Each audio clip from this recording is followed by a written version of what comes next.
Hello, and welcome to this week's episode of I Came for Science, a show about sex and reproduction and inclusion in STEM. I'm your host, Laura Surratt. I'm a professor of biology, and I've been studying animal sex for the past 30 years. Please join me as we normalize talking about sex and what we know about it, as well as the journeys of the scientists who study it. In this episode, we will learn about sex education, which is just a perfect topic for our podcast. We're joined by Sarah Dahlston, who is the Senior Director of Education of Planned Parenthood of Southwest Ohio. She will be educating us about common misunderstandings about sex education, about the laws that govern what can be taught in public schools, and how we can make sex education more inclusive. Welcome, Sarah. Thank you so much for joining us today.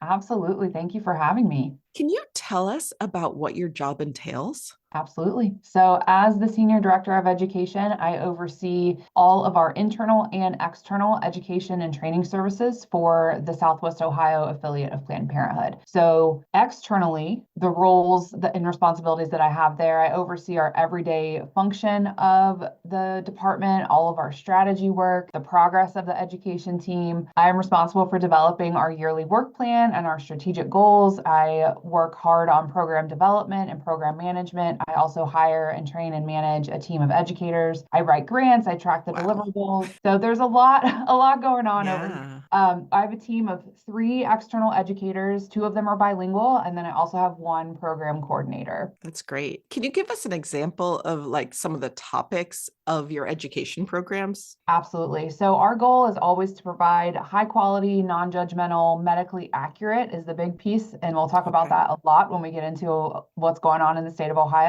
Sure. But medically accurate education to our communities. And since relationship and sexual health education really should be a lifelong endeavor, it's not just, up until you start puberty, or it's not just K through 12. It really should be something that we're learning and inquiring about lifelong. We strive to provide services to people across ages, across demographics, geographic location. So our affiliate actually has 23 counties within our service region. So we are working with people from all across Southwest Ohio, but also in Northern Kentucky. Oh, wow. The services that we provide externally are things like youth education. So that's in schools, public, private, and Montessori's we've worked in this last year, community-based education. We also run a summer camp. And with youth, we're talking a lot about relationships, but also anatomy, STIs, birth control, pregnancy and birth, how to access healthcare. We talk a lot about social media because we know how much that impacts young people and how it impacts their views of relationships and sexuality and all the other things that social media sort of inundates them with. Right, yeah. We also do parent and professional education, both by request, but we also have some pre-formed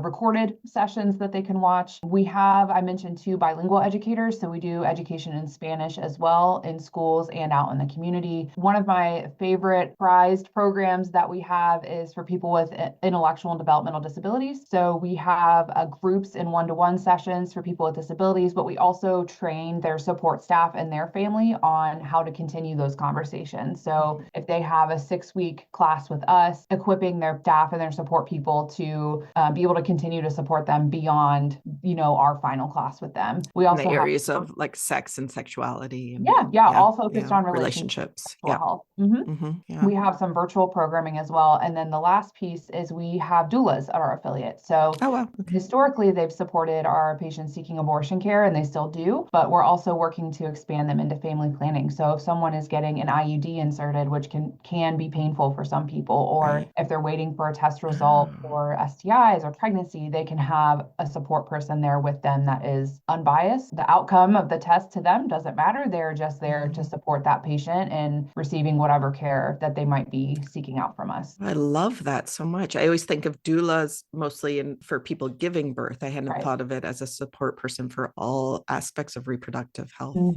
Yeah. And for our patients seeking abortion care, it can be anything from sitting with them through the patient education or the consultation process. Sometimes they can be in the procedure room with them them. Sometimes they're waiting for them in recovery. It's really all up to what the patient Wow. needs from them. That's amazing. So this is fascinating and such important work that you're doing. How did you get interested in this career? I love that question. And every time I host a new intern or a student reaches out to me for a project, they're almost always asking me that question. And when I reflect, I kind of say, I didn't really know what I wanted to do. When I went into college, I actually started as a journalism major. And it was during my freshman year that I took a human sexuality course. And I was just really fascinated by the content and the discussions. And I was also just really shocked by the fact that I was learning all of it for the first time as Wow. a freshman in college. Like, I Mm-hmm. didn't have any relationship or sexual health education growing up. What I remember from school was seeing pictures of STIs, and that's pretty much the extent of it. And so I wanted to be the reason that people didn't share that experience with me. Mm-hmm. I wanted to have,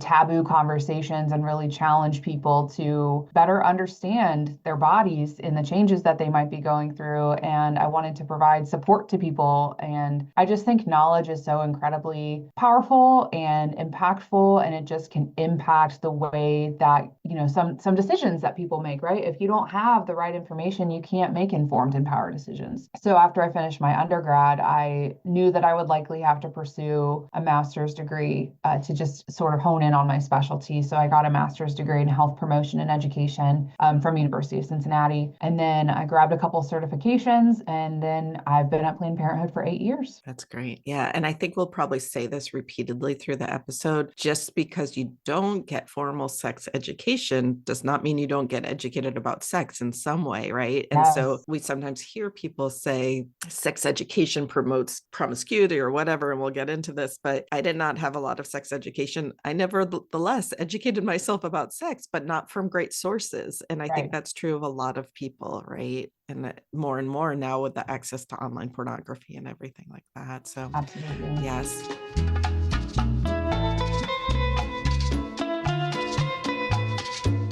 Can you define what comprehensive sex education is? So, comprehensive sex education can look a lot of different ways. The important things or the high level things are that it's inclusive, it's medically accurate, the information is up to date, it is unbiased. That's high level what it should be. When we look at the specifics of when does comprehensive sex ed work best, logistically, how do we make this happen?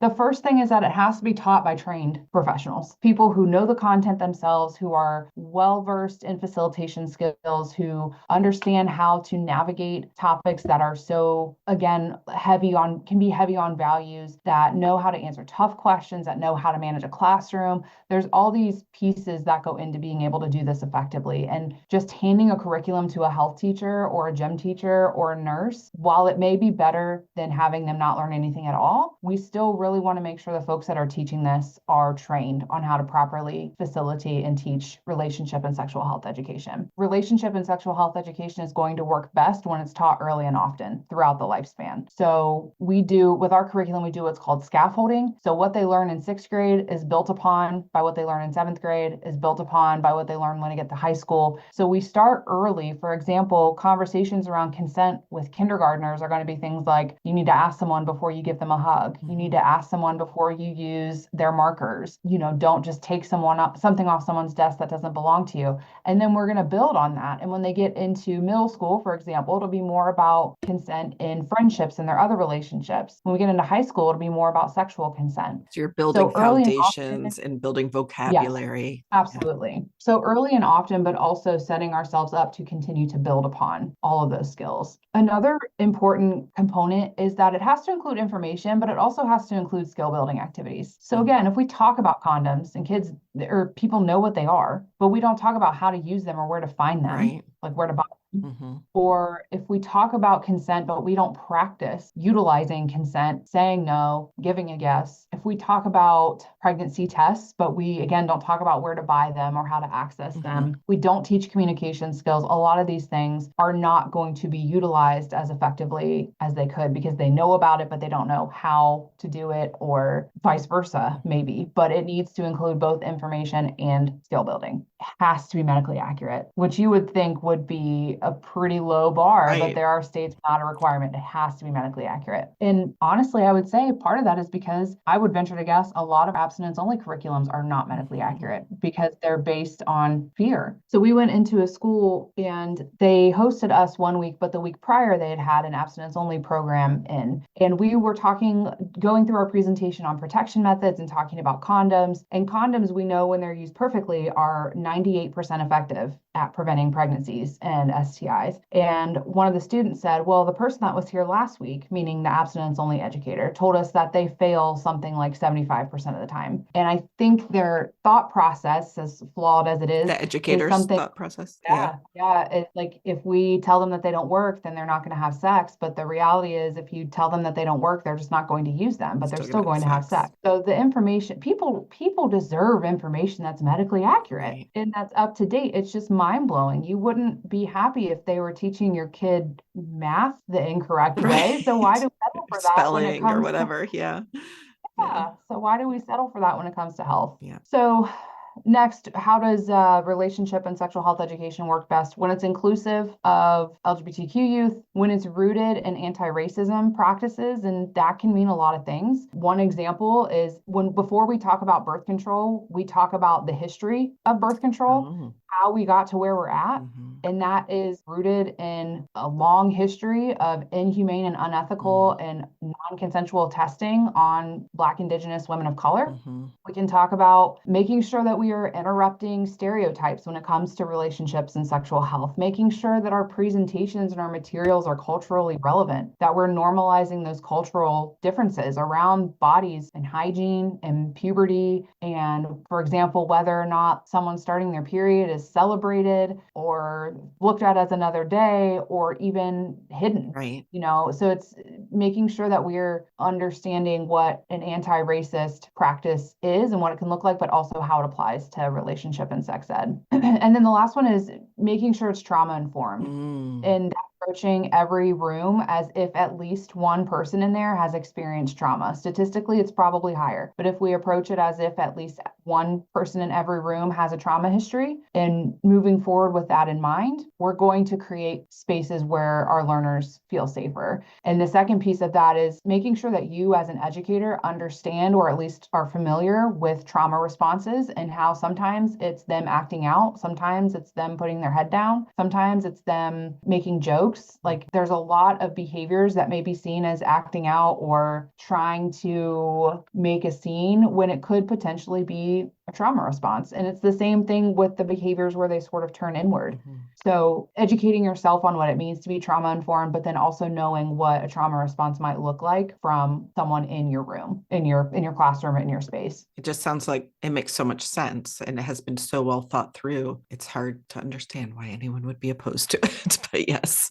Yes. Cool. So let's segue then into what are some of the common misunderstandings about sex education and how would you correct those misunderstandings? Yeah, I tried really hard to narrow this down because there are a lot of misunderstandings and misconceptions. One of the most prominent, I would say, is that comprehensive sex education encourages young people to go out and have sex. And the simple response to that is that research actually clearly demonstrates that access to quality, inclusive, comprehensive education is what's delaying the onset of sexual behavior. So it's very similar to the myth that kids that get vaccinated against HPV are encouraged to go out and have sex. They think it's like a free-for-all now, but there's just nothing to support that claim other than the fact that HPV levels go down, and then in result we see less reproductive cancers because those are caused by HPV. So there's a big thought of like, oh, if we give them this information, then they're just going to go out and have a bunch of sex, and that is just not what the research shows. Another one is that it undermines or encourages youth to exclude their parents and their families from these conversations. Oh, so like if it's provided by schools, then families won't be in the conversation. Right. And we see that argument a lot of like, no, this is a conversation that should be happening at home. Don't disagree. It's not happening at home, which is very evident when we see young people in schools or in the communities and we ask them, have you learned anything? Who's talked to you? What have they talked to you about? And I would say overwhelming majority is that they haven't had any trusted adult talk to them. And parent and family involvement it really is paramount because, again, if we're in a school, we might see them for 5 days, but that's it. Right. So who's supporting and encouraging the conversations and the continued curiosity and exploration beyond when they're with our educators? And so we want parent and family involvement. We talk all the time throughout our entire curriculum about trusted adults. We help them to define what a trusted adult is. We help them to list who they are, like who the adults in their life are that they trust, that they could go to. And we are continuously coming back to that. And that's how we answer some of those really values heavy questions is we encourage you to talk to a trusted adult about their values to see if they might align with how you feel. Essentially, we are continuing to push them back to those trusted adults in their life that are not us, right? That are family or faith-based leaders or counselors in the school or anything like that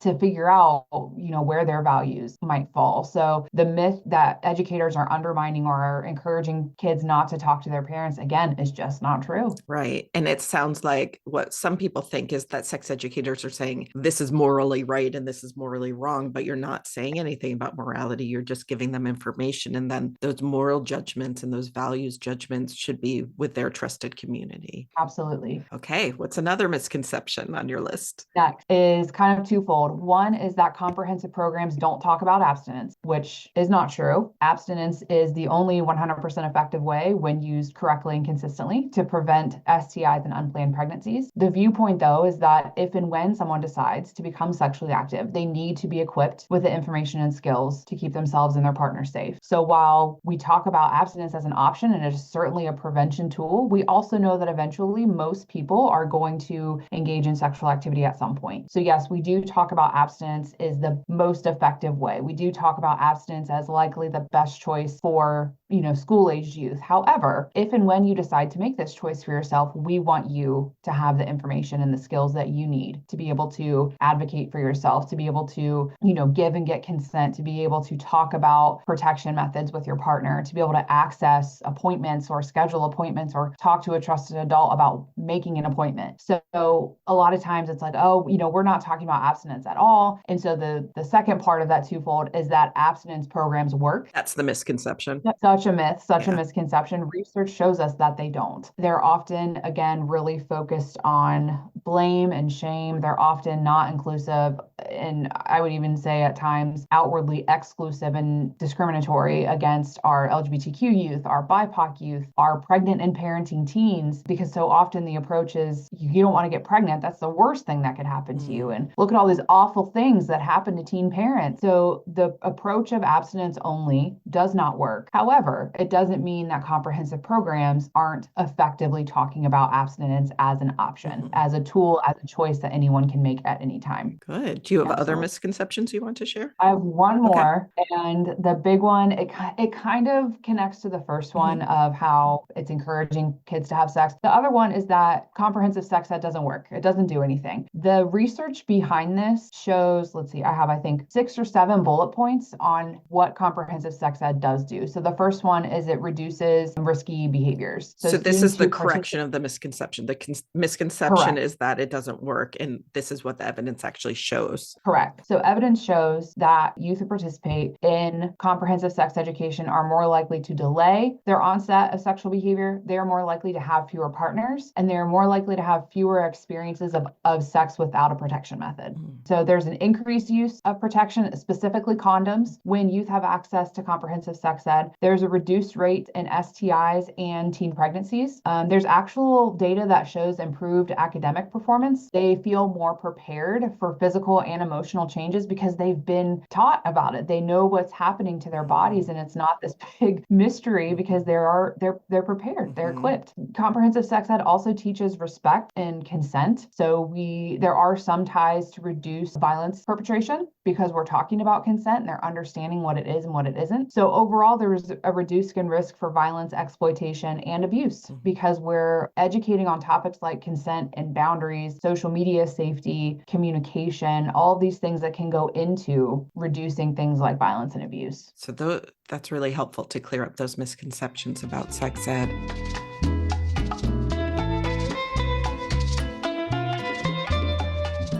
I was wondering, so then where does the government come into all of this in terms of determining what can and can't be taught or what should and shouldn't be taught to our children in public education? So this might feel like a long-winded answer, Sure.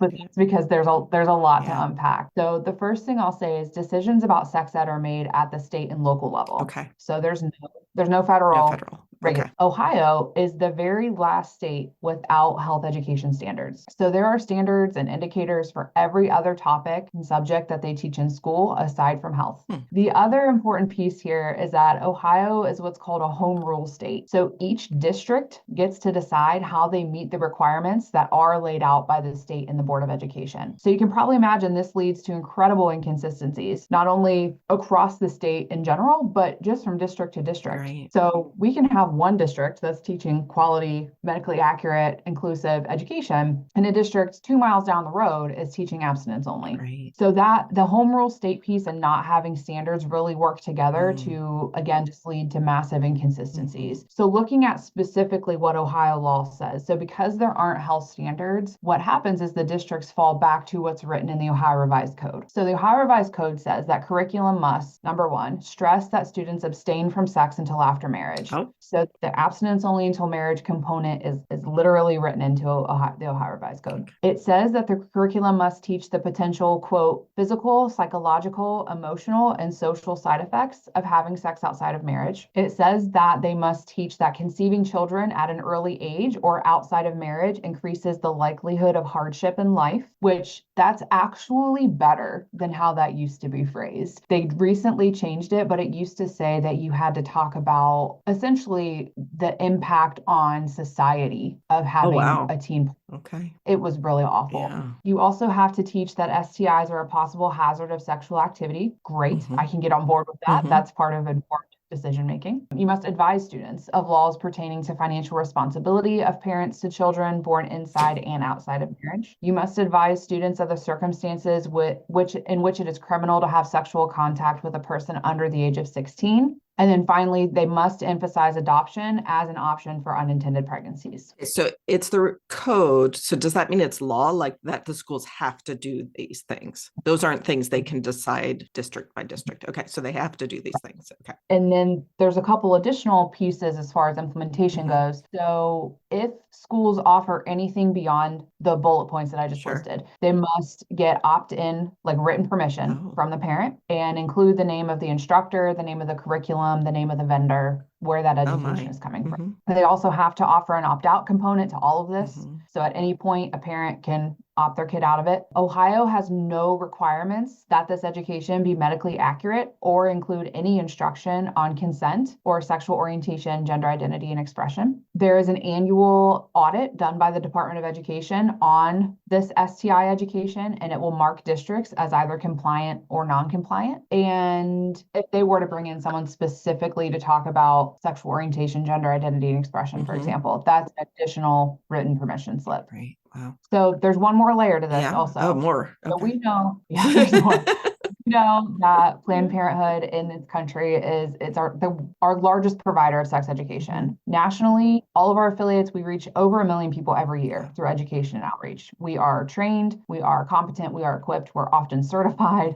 Like we are prepared to provide this education. However, the added layer of complication here is that we're an abortion provider, and Ohio, while we are a haven state now, is still a fairly hostile state towards abortion access and abortion providers. So there are other laws that are not really related, but are still affecting us. So one example is there's a law that passed in 23, I believe, called Aaron's Law, and that requires child abuse prevention for grades K through 6 and sexual violence prevention for 7 through 12. Fantastic. In the final hours before they passed this bill, they added an addendum, essentially, that any person or organization or entity that promotes, provides, or refers for abortion care cannot be the provider of the violence prevention education. Oh, wow. So even though my team, for example, is well equipped to talk about consent and safe relationships and intimate partner violence and all the things that would go into a violence prevention curriculum, and not to mention the ties between sexual violence prevention and sexual health education, even though we are very well positioned, we cannot do that. Wow. We cannot provide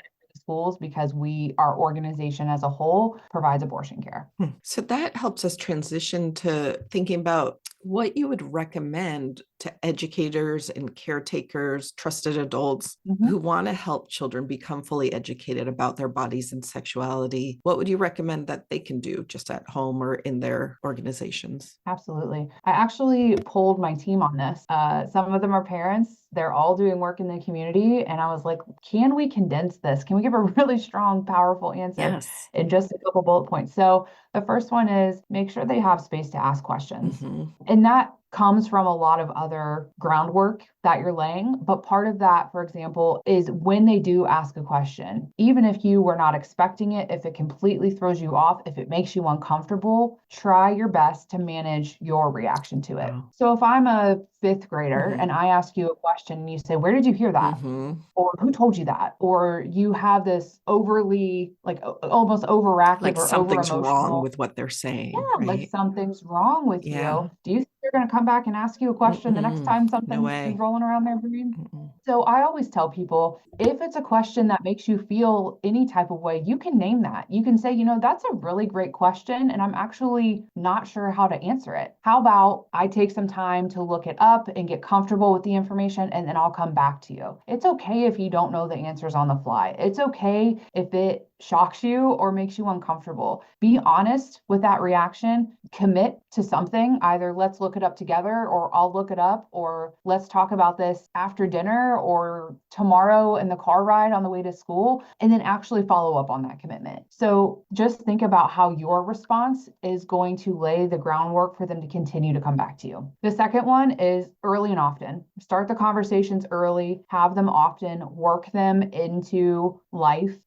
Use what we call teachable moments. So if something comes up on a TV show that you're watching, or in a song, or if they're telling you a story about their friends at school, utilize those moments as jumping off points for conversations, versus what a lot of us grew up with, which is the one big awkward talk where mom comes The in or talk. dad comes in, Or sit the down on your books. That's bed. what I got. The Like, books. yeah. And you sit down on your bed and you're like, oh my gosh, no, I'm not ready for this. Or the books, but just infusing it in everyday life. Maybe not every day. That would be a lot every day, but infusing it and having it as just more natural and organic conversations, it's just going to make the process easier. And hopefully they'll feel like on any given day, at any time that they have a question, they'll feel like they can come back to you or come to you because it's already part of the dynamic that you have with each other. We want to encourage normalizing medical terms, especially for anatomy. So there's this whole, approach of giving nicknames to our body parts. And there's a lot of concern with that. One is we need them to know the medical terms because they may need to tell you or a doctor or the nurse or someone at school if something hurts, if someone has touched them where they shouldn't have been touched, and we need them to be able to communicate that clearly. So if a young person is taught the word cookie when really what they mean is their vulva, that can cause a lot of confusion if they try to communicate about that body part. We also know that when body parts are given nicknames, that can sometimes be weaponized by perpetrators, using the names of those body parts. And so we really want to make sure that, hey, if you're embarrassed by saying the word vagina, then you need to go somewhere and say the word vagina 100 times until you get comfortable with it. If you need to go scream penis into a pillow, please do. But we need our young people to know what their body parts are called. And then lastly, I would say give kids confidence in their autonomy and their body. And so what I mean by that is if they don't want to hug someone, if they don't want to give someone a kiss, even if they're trying to push someone away, instead of saying, oh, you have to give grandma a hug before we leave, or, oh, go give Aunt Clara a kiss because she made you a really great Christmas gift, reassure them that they have the right to do what feels best for them. They are the boss of their own body. If they don't want to hug someone, I love they that. don't have The to. boss of your own body. Yeah. Absolutely, because that's only going to translate for them into different scenarios throughout their life. That message is going to travel with them. So if we're starting with a 5-year-old and saying, if you don't want to hug them, you don't have to, and then they get, in a situation in middle school or a dating relationship, maybe when they're in high school, they're going to already understand autonomy, and they're going to already understand, again, that they are the boss of their body and they have the right to say no. So it's almost encouraging adults to kind of take off the kid gloves with their kids. Use anatomically correct words. Give them autonomy over their own bodies. Start conversations early and often. And just listen. Be there to listen. Be there to answer questions. Be a trusted adult that a young person is going to want to go to. This is such great advice.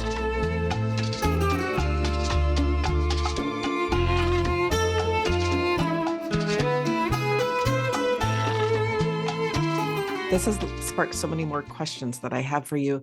I was wondering where pleasure plays into sex education.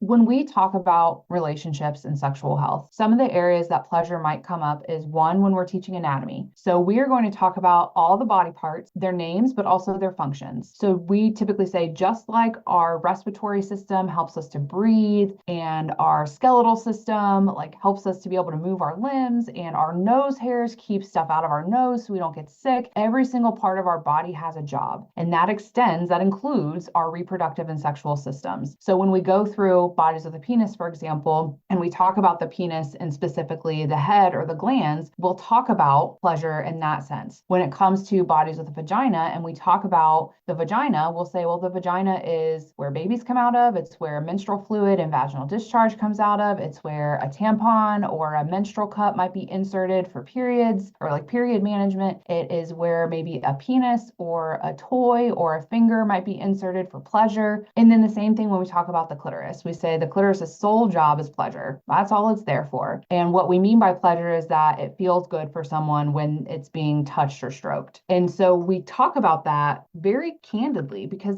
that's the truth. The body parts are there for reproduction, but a lot of times when people are having sex, it's not solely to make babies. They're doing it because they want to, because it feels good. So we're very open and honest with that of these body parts are, yes, for reproduction, and that's why we're talking about it in the context of sexual health and anatomy, but they're also there for pleasure. And we get a lot of questions around masturbation. A lot of people don't realize that, one, the clitoris is there, period. Two, that its sole purpose is pleasure. And three, that people with a clitoris choose to masturbate. We field a lot of questions around masturbation and people with vaginas. And if we have listeners who want to learn more about particular aspects of sexuality and relationships, either because they're a trusted adult in a child's life or because they're the child themselves trying to learn more, maybe teenagers, and where would you point them for resources? One of my favorite resources is amaze.org, and there are videos there for, I would say, school-aged youth. There's also Amaze Junior, which has videos for really young kids, but the videos are on a wide variety of topics. There's relationships, there's human trafficking and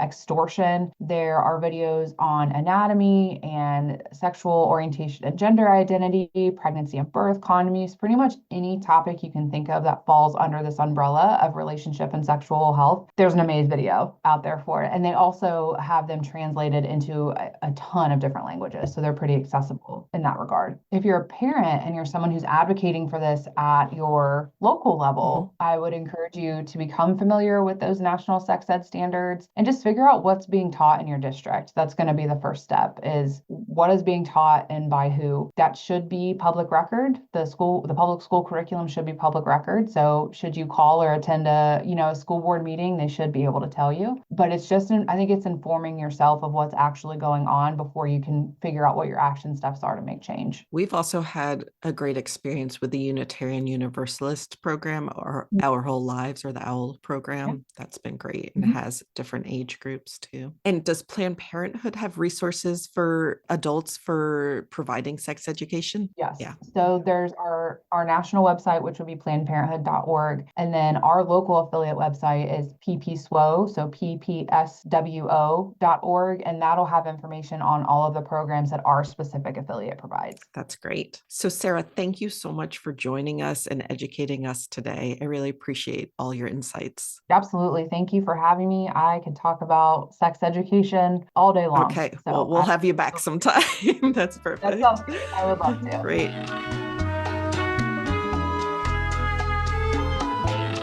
And And thank you all for listening. Thanks also to our production team, Isabel Espinoza, Lane Patton, and Daphne Trilliana. The music used in this episode is from I Don't Smoke by the Mythical Score Society.